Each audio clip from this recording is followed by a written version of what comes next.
Hello, and welcome to Radical Engagements here at Varmblog. And this one is a Patreon request.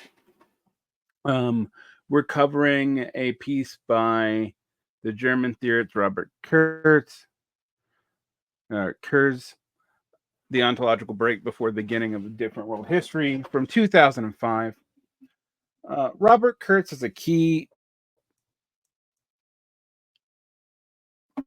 theorist of value critique, work critique in German. I'm probably mispronouncing, as I'm wont to do. His most famous piece is actually the Black Book of Capitalism, which has not been fully translated into English. It is a response to the Black Book of Communism, obviously. And he was a major theorist of both value criticism and the collapse of modernization. He died in 2012.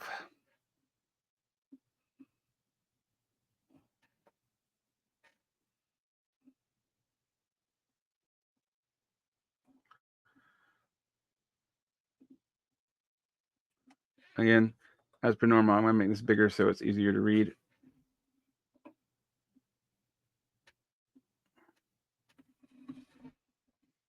The ontological break before the beginning of a different world history. The debate over globalization seems to have come to a point of exhaustion. Yeah, and it definitely felt that way in 2005. I'll just add that back to Kurz. This is not, however, because the underlying social processes has exhausted itself. The process itself is still in its incipient stage. Rather, the forms of interpretation have prematurely run out of steam. And this is interesting to note because we know what happens in 2007. The Guild of Economists and Political Scientists has filled entire libraries with discussions of the boundaries of national economies blown open by globalization of capital, and with the discussions of the resulting dissolution of the nation state and political regulation as frames of reference. You know, the neoliberalism's turn internationally, where it was truly laissez-faire as opposed to nationally, where it was mostly about creating public-private markets that were not actually laissez-faire at all. So that was sort of the contradictory nature of neoliberalism, is that it actually depended on the same state partnerships as Fordism, but kicked the workers out. However, on the global stage, it relied on the illusion of laissez-faire interaction. But I should even say there it was an illusion, because labor arbitrage and unfair trade practices were largely part of the situation. But if you were still reading this stuff in 2004, 2005, people were predicting the imminent end of the nation state under capitalist auspices. Yet this widespread set of realizations has largely remained without consequence. The more clearly analysis shows that the nation and politics have become obsolete, the more stubbornly political and theoretical discourses try to hold on to the concept of nation and politics. I think this is absolutely true today. I think there is some truth that the nations are getting disordered, particularly in the more quote developed world in the West. There seems to be a political malaise that is really corrosive, and yet instead of people starting to interrogate the idea of the nation, as in the nation state, not as in the 19th and 20th century use of nation, early 20th century use of nation as an ethnoi or ethnic group. We can see that people are doubling down on it. And in a way, yeah, that seems obvious because people often double down on the hegemonic ideology of the time, and both globalization and nationalism are part of liberalism.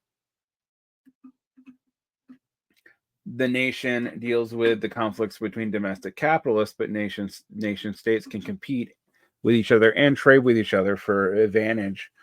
And capital needs to expand it beyond markets within national borders.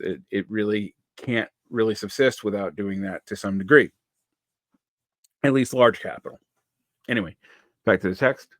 The concepts that were developed to cope with the problem correspondingly appear weak and unpersuasive. The problem is that there is no imminent alternative to these concepts because, just like concepts such as labor, money, and market, they represent the petrified determination of modern capitalist ontology, and thus also represent its categories. And it absolutely is true. You cannot operate in bourgeois legal frameworks without a national framework to which to rely on. Even, quote, international law is actually upheld by treaty obligations between nations, not by anything else. There's no supervening government that enforces it. It's just international contract law. And it's been more breached than not. All right. If we understand ontology not anthropologically or transhistorically, but rather as a historical contingent, then ontological concepts or categories of sociality indicate distinctive historical fields. In Marxian terms, a form of society or mode of production and a mode of living. The modern system of commodity production constitutes a historical ontology of this kind. So basically, it is ontological, but not transhistorically ontological. It is our way of parsing the valid categories of being, particularly political being, in the capitalist world and in liberal modernity. You can't just dispense with it by hand waving like many people, including vulgar anarchists, want to. And sometimes people accuse me of saying that too. Even though normally I'm just saying a nation can't transition to socialism alone. What I'm not saying is that everywhere has to be socialist all at once. Anyway, back to the terms here. Within such a field, there exists at any given point in time a multitude of alternatives and arguments. These, however, remain confined to and move within the same historical ontological categories. The critique and suspension of the categories themselves appear to be unthinkable. Yet, to most people, even as nations fray, thinking of a world without nation states is almost impossible to do. Even though the largest states that call themselves nation states and have nation-building projects like the United States, India, Russia, and China are actually composite nationalities. They're made up of multiple groups. In the case of the, quote, New World, it's because of settler groups. In the case of China and Russia, they were multi-ethnic empires before their capitalist and later socialist developmental periods.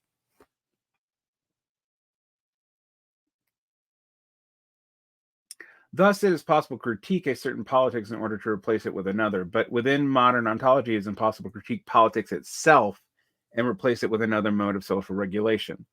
Anti-politics is a feeling that is everywhere, and yet to be truly anti-political seems to be unarticulable in today's society. To actually not engage in politics seems to be something people cannot do. And I talk about this seduction of politics in the anti-political sphere all the time.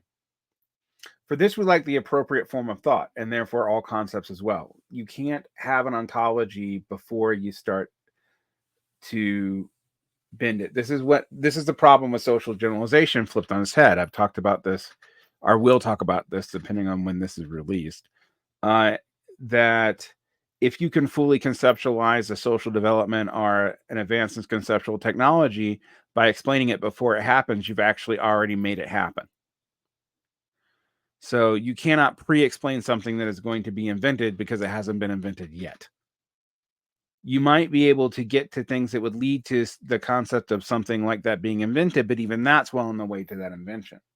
Conversely, if we change fundamental ways of relation, it's very hard to articulate what that would be. For this, we lack the appropriate form of thought, and therefore all concepts as well. Only the determinate content of politics is malleable, but not the categorical form or mode of all content. This is why you can't just abolish nations by fiat or by prefiguration. Sorry, David Graeber. The same goes for the category of nation states, rights, labor, money, and market, as well as any individual subject and gender relations, social masculinity and femininity. At any point, any of these categorical forms can be modified, even in the quasi-adjectival sense. Like we've expanded the notion of gender. But we haven't abolished gender. Yet the category itself and its corresponding social mode are never put up for substantial negotiation. The analytical insight that the process of globalization renders nation and politics obsolete can therefore not be worked through with the means and methods of modern social sciences have to offer. See my point about generalization? It's not mine. It's also Karl Popper's.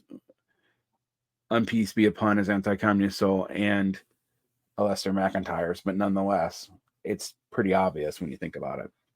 It is today no longer the case that it is a matter of substituting a specific content with a different new content within the social form. Say the substitution of the dominant political constellation with another.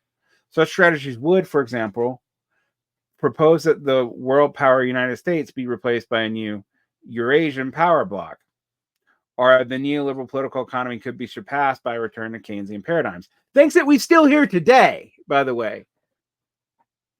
We still hear this all the time. Rather, globalization questions the political mode and national form as such, although as it's failing, we see those old forms returning. What this means in the contemporary analysis is it asserts more than it knows. With the insight into the loss of regulatory capacity of the nation state and of politics, it involuntarily comes up against the limits of modern ontology itself.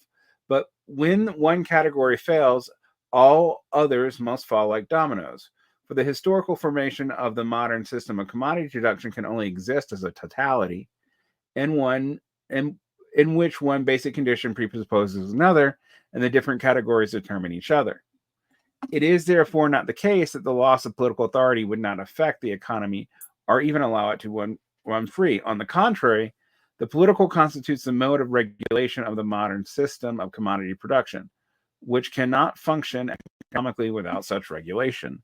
Globalization itself, which blows up the frame of the national and thus destroys the political mode of regulation, I mean, that's part of its point, is to move most economic things outside of the democratic sphere. That's what a lot of those multinational institutions do. Is conditioned in turn by the fact that abstract labor, as a form of productive value and surplus value generating human activity within the development of productive forces, is increasingly replaced by fixed capital. Shock capital.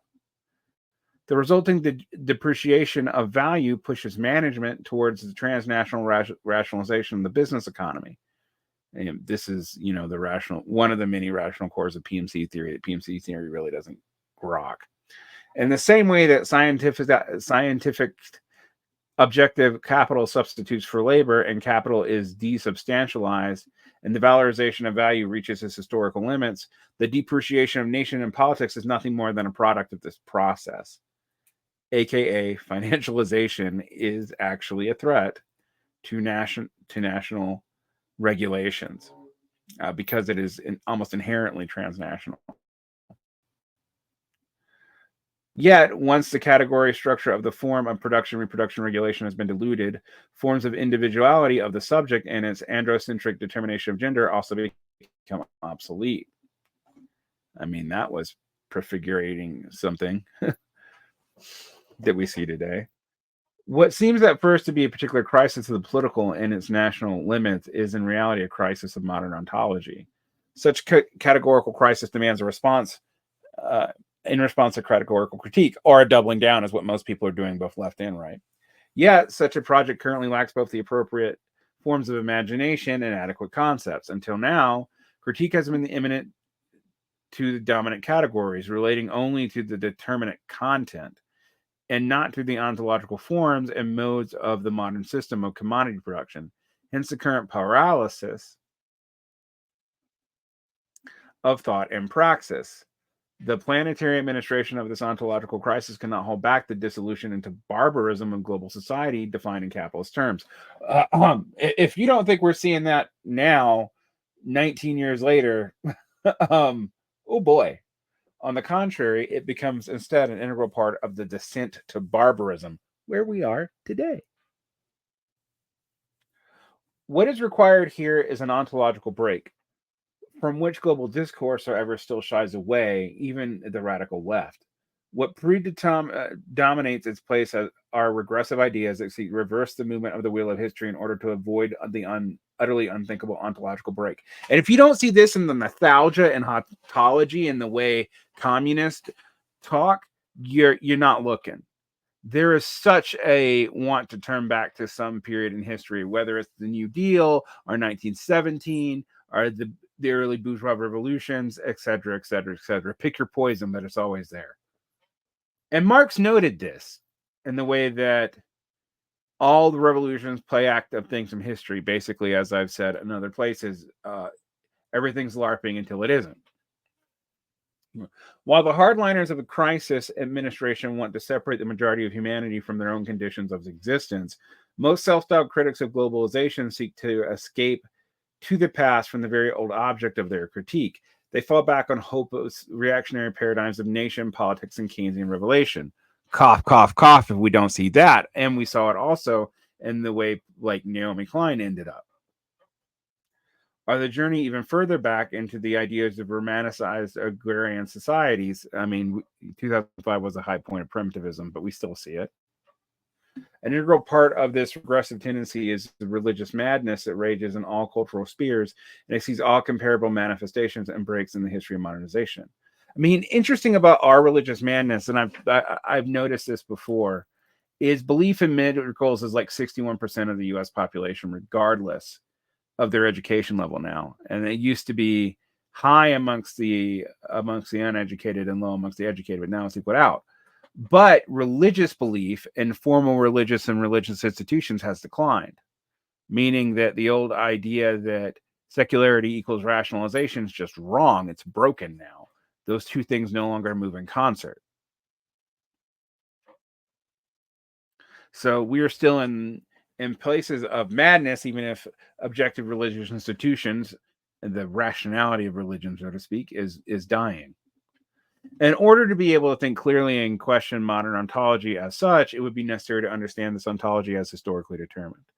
For only in this way does the thought of its overcoming become possible. The ontological crisis of the 21st century can be resolved if history of the constitution of those apparently natural a priori categories of modern commodity production from the 16th to 18th century are not only newly illuminated, but also fundamentally reevaluated, something that most of us don't seem to be able to do.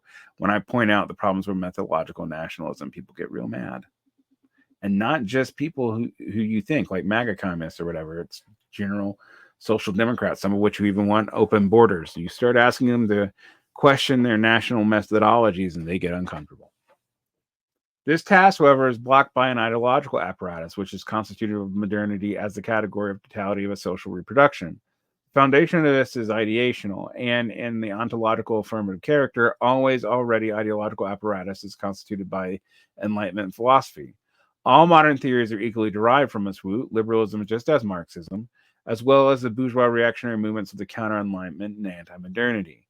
For this reason, all theories are equally incapable of formulating the required categorical critique and realizing the necessary ontological break. The once world-shattering conflicts between liberalism, Marxism, and conservatism are always address specific social, political, juridical, or ideological matters. However, they never address the categorical forms and ontological modes of sociality. In this sense, liberals, Marxists, conservatives, and the radical right would be equally be patriots, politicians, subjects, endocentric universalists, and statesmen. Labor, rights, finance enthusiasts, and were only distinguished by the nuances of content. Because of their common grounding in Enlightenment thinking, the seemingly conflicting ideologies of modernization reveal themselves in the context of the crisis of modern ontology to be one and the same. The ideological apparatus in the sense of the common persistence with this same ontology at any price. Basically, he's saying here that even the Marxist and the most reactionary people are not truly abandoning the categories of bourgeois law and thus the seeming ontology that grounds them. This insight can be occasionally gleaned in postmodernist discourse since the 1980s, that the left, the right, and liberal ideologies have become interchangeable. Points to the hidden foundation that the common to them in the same way that neoliberalism as an ideology of crisis currently determines, only with minimal variations, the entirety of the political spectrum across party lines. Cough, cough. Postmodern thought, however, has noticed this interchangeability solely phenomenologically and superficially, and hence without questioning the underlying ontology of modernity. Instead, postmodernism, in so much that it is a thing that's Barnes talking, not him, seeks to sneak past the ontological problem by means of simply rejecting all theories of modernity's ontology as dogmatic and totalitarian claims, as if the problem were inherently theoretical and not in fact a problem of emerging from reality of the social mode of reproduction. AKA, this is not just about thought, you idealist wanks. In this way, the basic categories of the modern system of commodity production are certainly not criticized, but instead only removed from the focus of the critical gaze without, however, being escapable in social practice. Postmodernism, too, thus proves to be an integral part of the total ideological apparatus, and, despite assertions to the contrary, a derivative of Enlightenment philosophy. I mean, just read Foucault on Kant, and that becomes clear. Right? Enlightenment thought explicitly grounded, expanded, and consolidated and ideologically legitimated the categories of modern ontology that the prior 18th century were still unstable. For this reason, the required ontological break must be accompanied by a radical critique of the Enlightenment and all those forms of philosophy, theory, and ideology that emerged from it. That's going to make some people uncomfortable. In rejecting its foundation, all the rest is rejected as well. The ontological break consists precisely in this. However, the Enlightenment did not develop the categories of labor, value, commodity, market, law and policy, legal status, and androcentric universalism, subject and notions of abstract individuality, as a conceptual reflection of the social ontology of modernity that was born out of a blind historical process. The Enlightenment simultaneously placed them within a logical and historical context as so to make them sacrosanct. This was not an accident, people, even if what led to it was not entirely in anyone's prevision. Earlier agrarian social forms also possessed their own respective historical ontologies. Ancient Egypt and Mesopotamia, no different from the Greco-Roman antiquity, Imperial China, Islamic culture, and the Christian Middle Ages. But all these ontologies were in a certain sense self-sufficient. They were determined in themselves. They did not need to be assessed against any other ontology and were under no pressure to justify themselves. While there existed in each case relationship of foreign cultures of the same period, these others were usually negatively defined as barbarians, unbelievers, or pagans. And such definitions, however, were not based on historical philosophical systems and only represented incidental limitations. The modern system of commodity production, in contrast, needed to ground its ontology in a reflective manner. Reflexively, however, not in the sense of a critical project, but rather in the sense of a project of legitimating itself as a system. Indeed, it was a compulsion to justify the new foundational claim to subjugation and the battering of individuals that produces the Enlightenment's philosophy of history. The monstrous demands of capitalism, which aims directly to transform the process of life in its entirety into an immediate function of the logic of valorization, could no longer be based on a loose assemblage of traditions. On one hand, it is necessary to bestow upon the specifically modern ontology the dignity of the objective natural relation. That is, it is necessary to explicitly transform an historical ontology into a transhistorical and anthropological ontology, being human as such. On the other, this resulted in the need to establish logical relations between this modern, now transhistorically reasoned ontology and all previous historical formations and all concurrent non-capitalist, still predominantly agrarian cultures. The result could not have been any other than a stamping of the mark of inferiority on the past. This is where Whiggish history comes from and why so many liberals do it. In agrarian societies, people understood themselves as children of their parents, not simply in the ontogenic sense, but in the philologic and social historical sense as well. If you look at pre-modern notions of kinship, they're not just sanguine. They're not just about blood. They're about a lot more than that. And that's partly what Kurz is getting at here. The oldest people were celebrated in the same way as ancestors and mythic heroes of the past.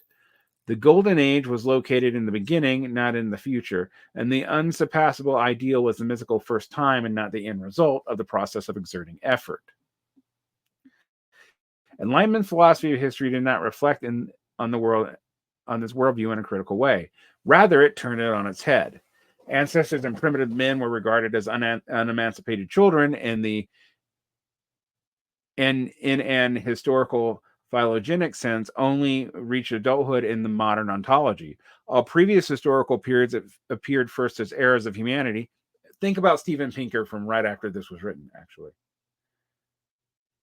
Later becoming imperfect, immature prior stages of modernity, which in turn went on to represent the culmination and endpoint of the process of maturation, the end of history in the ontological sense, aka Fukuyama didn't come out of nowhere.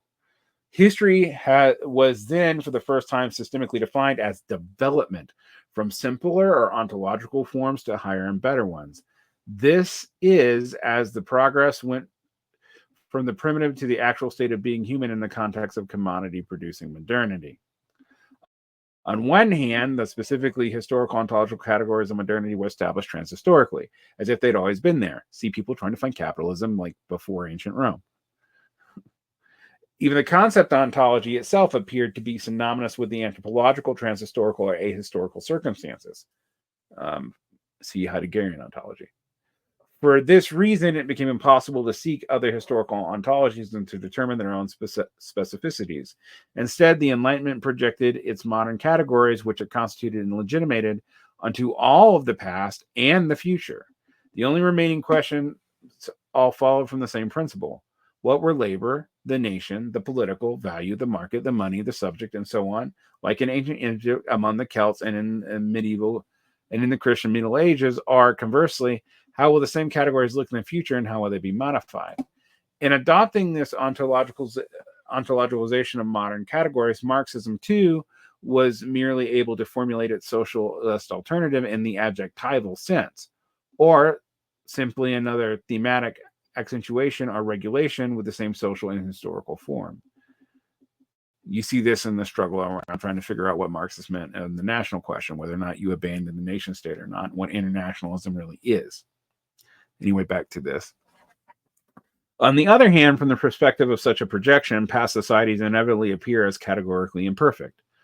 What were, in fact, other historical ontologies were defined and consequently disfigured as categorically immature, not yet sufficiently developed modern ontology, as if everything had to head in the same direction. Similarly, all contemporary societies that had not yet been completely determined by modern ontology were fitted into the same schema. These were equally seen as underdeveloped, immature, and inferior. Constituted in this way, Enlightenment philosophy of history essentially served as the legitimating ideology of the internal and external colonization.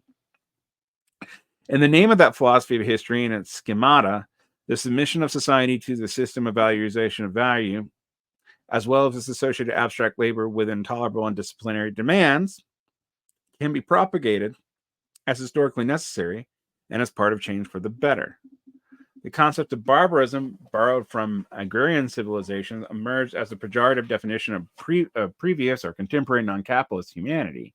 Barbarism became synonymous with a lack of civility in the sense of capitalist circulation, market subjectivity in the legal form, and as such, with a lack of submission to modern ontology.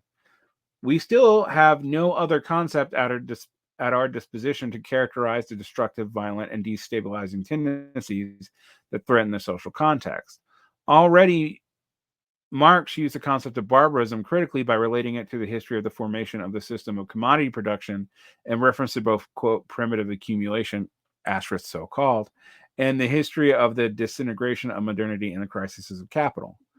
The break with modern ontology as it is required today requires us to move beyond Marx and to reveal as barbaric and thus to destroy the foundations of the core of the capitalist social machine, to destroy abstract labor and the inner culture and the inner structure of discipline and reified human administration that is generally misunderstood as civilization. The task of the ontological break is nonetheless complex and difficult to grasp. Since the philosophy of history produced by the Enlightenment is legitimately paradoxical, not simply as affirmative, but also as critical.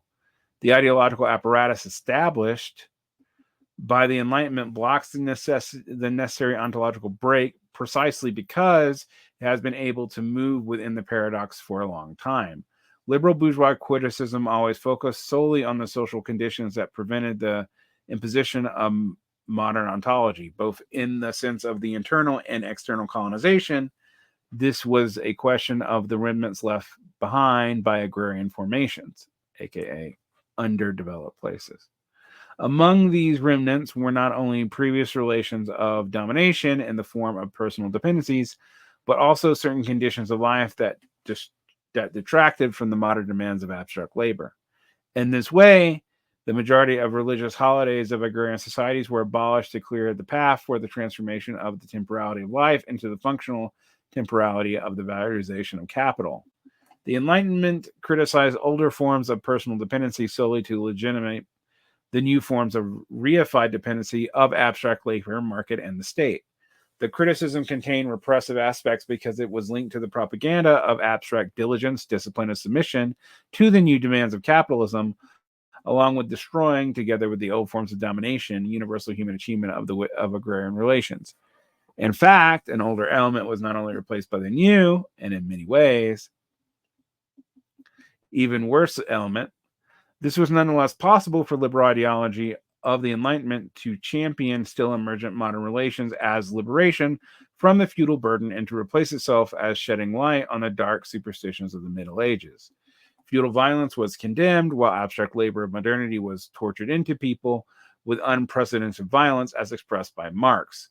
The concept of criticism in general was identified by Enlightenment liberalism with the criticism of agrarian society as capitalist modernity, with its atrocities appeared as progress, even while in the real world it represented something very different for the great masses of people. During the late 19th century and even more in the 20th, the concept of criticism shifts more and more to internal capitalist relations, after agrarian society had practically already disappeared along with the structures of its personal dependency. Obviously, this was not a question of modern ontology and its categories, but also of the overcoming of old contents and structures with new structures still founded on the same ontological ground. The system of commodity production, that is, capitalism, is an inherently not a static situation, but rather a dynamic product of constant change and evolution. Cough, cough. But it is a process that always develops in the same matter and under the same formal categories. I'm not sure that it always develops in the same matter curves.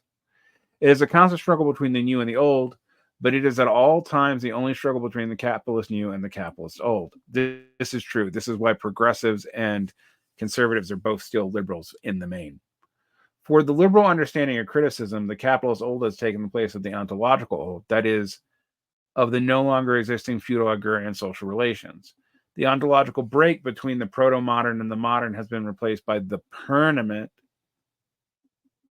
structural break internal to modernity and its ontology. Thus, the internal dynamics operates under the label modernization. Hence, liberal criticism has been formulated in the sense of a modernization of modernity. Lo and behold, redundancies. The process of permanent modernization in the ontological category of modernity itself undergoes an additional legitimation by the means of the opposite, complementary, and immanent critique, which is in turn legitimated in a romantic and reactionary manner. The supposedly good old is cast against the nefarious new, without, however, subjecting the modern ontology to the slightest criticism. This is not even a defense of actual pre-modern ontology present in agrarian society. Rather, the reactionary or conservative movement of anti-modernity, too, is an invention of modernity and derivative of the Enlightenment itself. Anyone who's ever studied things like fundamentalism know that, like, modern fundamentalism uses modern categories. It does not think like Erasmus, and much less like Origen or any of the church fathers are Tertullian or any of that. This is a bourgeois critique of bourgeois existence, which since the end of the 18th century has been loaded with images of an idealized agrarian society and with a system of pseudo-feudal values, similar to an opposing liberalism, which is loaded with the ideas and values of market circulation, freedom of the autonomous subject integrated into the market, and so on. Yet the pseudo-agrarian ideals were, from the beginning, formulated from within the critique of the categories of modern ontology and not against it. Hence why they still talk about nation. Just as Romanticism helped with the burden of modern abstract individuality, conservatism and its more radical versions of reactionary thought became the propagators of modern nationalism and its ethno-ideological, racist, and anti-Semitic legitimation. In the Protestant work ethic and in social Darwinism, there was always a commonality between conservatives and reactionaries with liberalism that suggests their common roots is in Enlightenment thinking. You don't meet many pre-Enlightenment thinkers. Not really. They might claim it, but they're wrong. The more the ideological attachment of the conservative and reactionary thought to its idealized agrarian society faded, the clearer its position within modern ontology and its dynamic needed to be. In this context, the romantic and reactionary current followed into the same path as liberalism, only with reverse polarity. You don't fix a problem by inverting it, people. Just as liberal critiques who's opposed to the capitalist old in the context of a permanent modernization of modernity interior to capitalism, thus acting as an advocate of the capitalist new, so too did the conservative and reactionary counter-critique operate in the name and as an advocate of the respective capitalistic old in opposition to the capitalist new, which perceived as a force of demoralization and disintegration. See Matt Walsh complaining about every fucking thing. Since this imminent polarity marked the same ontological field, however, their imminent opposition at the same time shielded this field from any possible metacriticism. That's a word you don't see a lot. Apart from the intolerable demands on human beings and the discomfort and destruction potential in the modern system of production created with an increasing tension that could constantly be shifted to or canalized in the interval moments between progress and reaction, between liberalism and conservatism, the destructiveness of modernity should be redeemed by the ultimate impulse of modernization, progress, or on the contrary, tamed by activism on behalf of the present situation, modernity directed against its own dynamic, conservatism or reaction. It's precisely for this reason that the critique of the social and historical ontology underlying this position was blocked. However, the bourgeois immanent contradiction inherent in liberalism on one hand and conservative or romantic reaction on the other form far from the only obstacle for a critique of modern ontology. Instead, a second wave of criticism developed within this ontology that superposed itself on the first. The second wave was sustained on one hand by Western labor movement and on the other hand by so-called liberation movements on the periphery of the world market, including the Russian Revolution and anti-colonial movements and regimes. Ouch.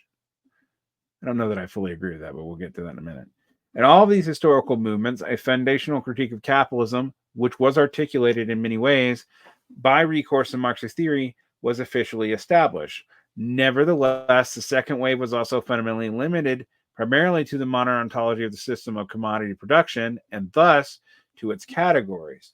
A return to Marx was limited to the components of this ontology retained by Marx himself, while all of the other movements of his theory went beyond this, remained muted or ignored. The reason for the historical phenomenon of the second wave of affirmative criticism, which superimposes itself onto the opposition within the bourgeoisie, must be sought in the problem the social sciences call historical non-contemporaneity. Or contemporaneity. That's a hard word to say.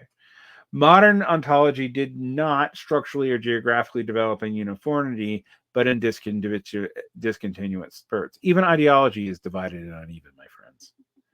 In the countries of the West that gave rise to the system of commodity production, only a few categories were formed, while all others remained underdeveloped. This was particularly true for the formation of the modern subject of abstract individuality and the associated forms of law and politics. Neither the Enlightenment nor liberalism could establish these categories as abstract in general, equally legitimate for all members of society.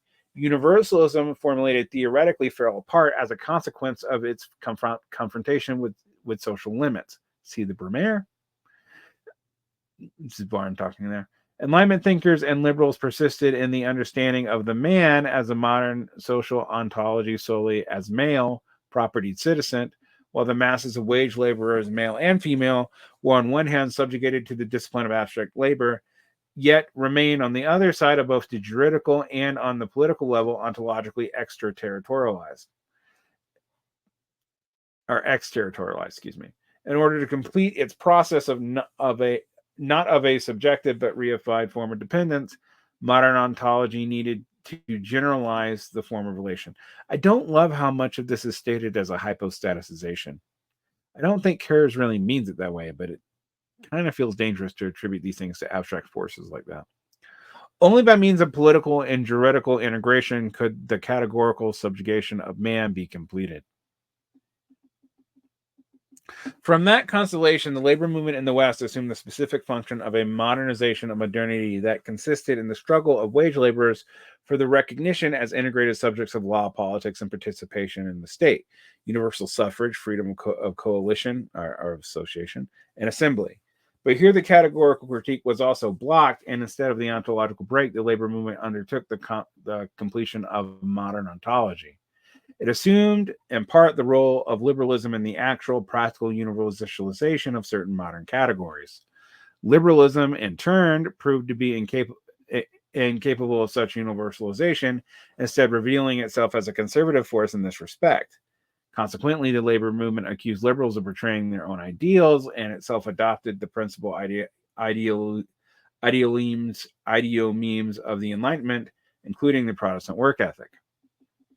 The modern ontology of the system of commodity production, however, also included specific gender relations, and so far as all movements of life and reproduction, whether material, social, psychosocial, or cultural symbolic, that were not subjugated by capitalist categories were designated as feminine and in practice delegated to women, though all historical developments internal to this ontology.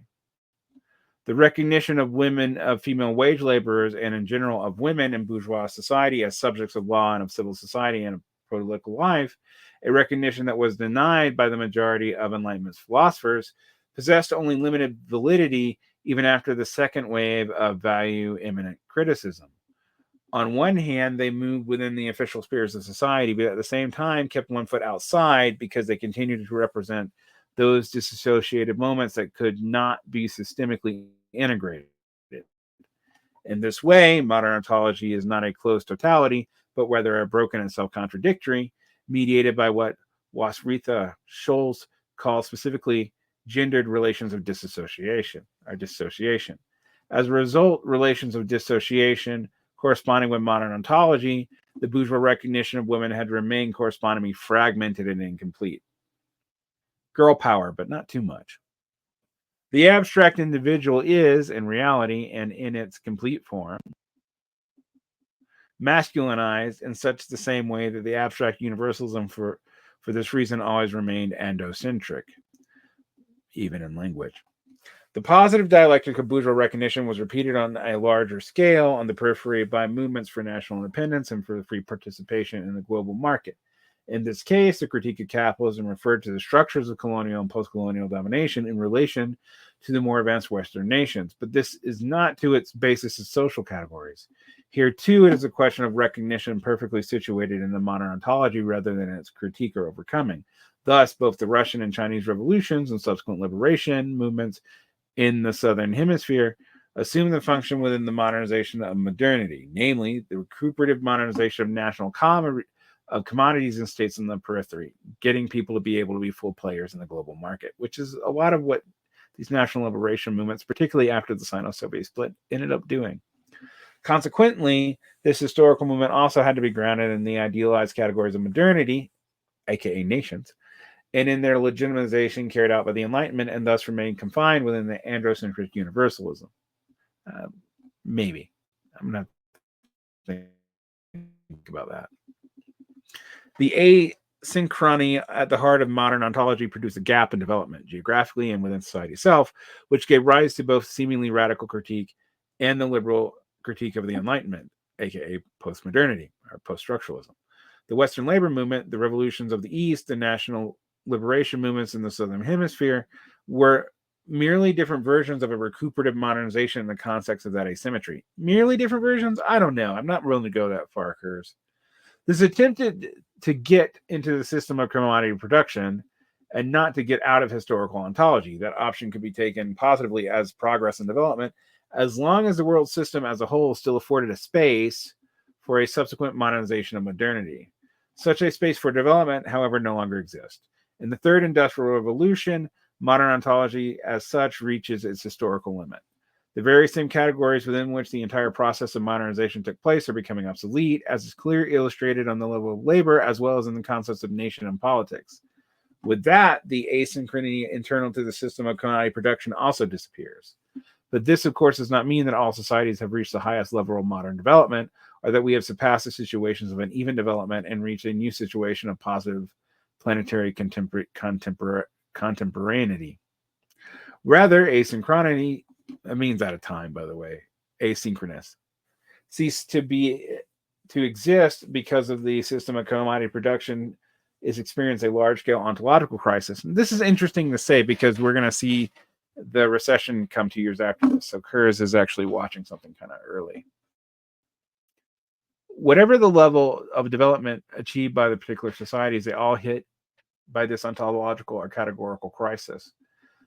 The different world societies still very much experience decidedly different material, social, and political structural situations. Many countries are only beginning modern development. Others remain stuck in indeterminate stages of this development, aka the middle income trap for countries. Yet the gap between such societies no longer mobilizes a dynamic of recuperative modernization. It only mobilizes a dynamic of barbarism, increasing proxy wars. The ontological crisis produces a negative contemporaneity, a doomsday of modern categories which gradually travels across still unequal conditions. There is no going back to the old agrarian society, but the development of modern ontological forms, insomuch as it has taken place, was broken down. Entire industries disappear, entire continents are decoupled. We're seeing that beginning really accelerating after 2005. And in the Western core countries, too, the growing crisis is simply managed without any prospects for change. When's the last time you had a vision of the future? Just saying. That was rooted in contemporary society anyway. Everywhere and on all levels of exhausted capitalist ontology, the crisis has not only capitalist categories, but also the gender relations of dissociation. Gender relations are, quote, out of control, and the increasing fragile masculine identity corresponds to the total and one-dimensional subjectivity of abstract labor, law, politics, and so on, and begins to break apart. It decomposes into a feral state, was with the Schultz, which becomes an integral component of the tendency towards barbarism and sets loose a new potential of gratuitous violence against women, aka the manosphere. Before people miss this is not like a turfy argument. At least I don't read it as that. Barbarism can no longer be held at bay by simple and already failed inherent recognition of women. Rather, it requires an ontological break with the totality of the historical field of capitalist modernity, a field in which relations of dissociation are inherently gendered. The same ontological crisis, however, paralyzes critique more than ever. The paradigms of socialist critique of capitalism, imminent to its categories and ontological positive, are so deeply rooted in asynchronousness, that they seem to be unable to surpass a general paralysis of thought. The ghostly reiteration of such forms of thought remains unsuccessful, since they are unable to reach the necessary complexity of categorical critique to respond to the context of an ontological break, aka if you're constantly thinking about the past in unsophisticated ways, you can't really answer the problems of the present. In this way, liberalism, conservatism, and classical Marxism have all together become reactionary. Ouch. The ideologies of modernization decompose and mingle. Enlightenment and counter-enlightenment have become identical. We definitely see that. I mean, from the fascists to all kinds of things today. Even some liberals talk like this. Today, there are anti-Semitic communists and racist liberals, conservative Enlightenment thinkers, and radical pro-market socialists. Yeah, there are those. And sexist and misogynist utopians. There's that too.